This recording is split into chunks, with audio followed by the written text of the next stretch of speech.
It was the best of times. It was the worst of times. It was the age of freedom. It was the age of foolishness. It was the epoch of belief. It was the epoch of incredulity. It was the season of light. It was the winter of darkness. It was the spring of hope. It was the winter of despair. We had everything before us. We had nothing before us. Charles Dickens used those words to start his A Tale of Two Cities, a story about London and Paris at the time of the French Revolution. Some people wonder why you study the Old Testament when you're Christians. And it's mainly because the Old Testament is the basis of all the New Testament. Everything about Christ and the cross is in the Old Testament. And it just leaves it to us to dig it out. David was chosen by God to be the king of Israel after Saul's death and after Saul's denial of God's help. David wasn't a perfect person. He was a great king, but he was far from the eyes of God towards the latter part of his life. He had a relationship with Bathsheba, and through that relationship, they had a son called Samuel. Because God chose David, and because God was very fond of David, it says in 2 Samuel 12, verse 24, David comforted Bathsheba his wife, and went into her, and lay with her, and she bare a son, and he called his name Solomon, and Jehovah loved him. Jehovah loved Solomon from the time he was born. And it's no doubt that this was part of the reason why Solomon became both the wisest and the richest man, and one of the greatest kings of Israel. But Solomon also did not stay with God. Although he walked with God considerably, he did not stay with God all the time. And it says in 1 Kings chapter 11 that, I get this thing to work. It says that in there? Chapter 11, that Jehovah became angry with Solomon because his heart was turned away from God, the God of Israel. He had commanded him concerning this thing that he should not go after other gods, but he did not keep that which Jehovah commanded. And he said, Forasmuch as this is done of you, and you have not kept my covenant, I will surely rend the kingdom from you, and will give it to your servant.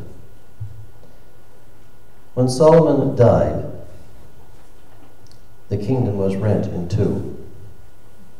It was divided in two, under Rehoboam and Jeroboam, and it became known as the kingdom of Judah and the kingdom of Israel. Under the time of Solomon's reign, it was for Israel one of the best of times. It was one of the zeniths of Israel's achievements, of their power, of their glory. But after that, it became some of the worst of times for the Hebrew people. For the next little while, Israel had 20 kings. All of them were evil. Judah had 20 kings as well, and most of them were evil. And both Israel and Judah started in a downward spiral as reported in 1st and 2nd Kings. Downward spiral until in 722 BC, the Assyrian army overtook the country of Israel, and the Babylonians in 520 overtook the country of Judah. 1st and 2nd Kings really tell the story of this decline and how they had fallen away from God's instructions. You see, Moses had given the instructions primarily in Deuteronomy, which gives us the basis of almost all the laws that God puts on us. And in Deuteronomy chapter 8, he said, "Beware lest you forget Jehovah your God in not keeping his commandments and his ordinances and his statutes, lest when you are eaten and are full, and built goodly houses and dwelt therein, and when your herds and your flocks multiply, and your silver and gold is multiplied, then your heart be lifted up, and you forget God." This is exactly what happened under the days of Solomon. This is what's happening to us today. It also says in Deuteronomy chapter 6 that the commandments that God gave you, that you do them in the land when you go in to possess it, and that you fear Jehovah your God, to keep all his statutes and his commandments, which I command you, and to tell your sons and your son's son all the days of his life, that you continue to impress upon the children the laws of God. Kings tell us the story of the decline of Israel into captivity. And for the most part, the Bible history of Israel ends at the end of Kings. The rest of the Old Testament tells of the prophets and of the stories and of the reestablishment of Jerusalem and of the warning in the future for all of us. Why do we study this? Well, you know, there are many reasons why we have to look at today's world. In many ways, it is the best of times, but it's also the worst of times. It's an age of wisdom for all of us, but it's also a huge age of foolishness. Yes. It's an age of belief, but it's a huge age of unbelief. It's a season of light, but it's also for many a season of darkness. It is a spring of hope, but for many nations, the winter of despair. We have everything we need and we want, we can hope for, all ahead of us.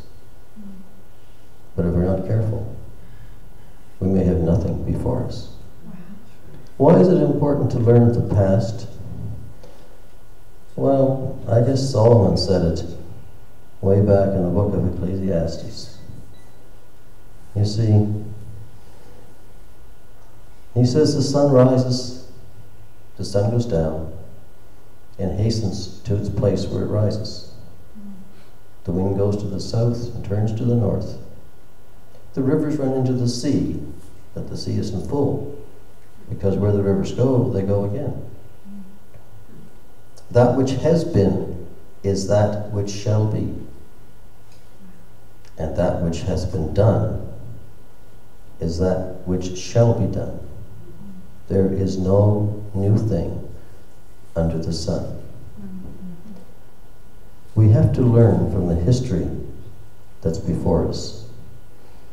If not, we tend to go the same way that other nations have gone. When they turned away from God, their direction was downward until they ended up as captives or slaves. Just because we are in the world we live in the West doesn't say that it's always going to be that way. Every nation on earth that has ever been powerful, wealthy, has in the past been overcome. And all of it seems to come when they turn away from God's word. That's Just something to think about.